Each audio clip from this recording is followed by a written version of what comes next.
Untuk penjelasan pertama, bagaimana sih cara mempertahankan bahasa Indonesia di generasi muda zaman sekarang?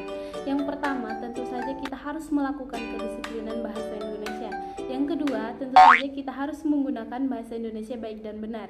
Ketiga, adanya undang-undang kebahasaan. Apa yang harus dilakukan agar bahasa Indonesia tetap lestari? Yang pertama, tentu saja kita sebagai anak generasi muda zaman sekarang, jika menggunakan bahasa Indonesia di sekolah, harus menggunakan bahasa Indonesia baik dan benar, karena bahasa Indonesia sudah ditetapkan sebagai bahasa nasional. Untuk penjelasan selanjutnya, bagaimana sih agar generasi muda mencintai bahasa Indonesia dan bahasa daerahnya?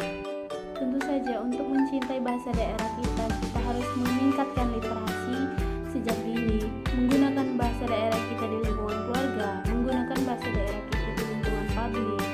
Dan untuk mencintai bahasa Indonesia, tentu saja kita harus menggunakan bahasa Indonesia di sekolah, menggunakan bahasa Indonesia baik dan benar, menggunakan bahasa Indonesia di mancanegara, karena bahasa Indonesia itu sudah menjadi bahasa nasional kita.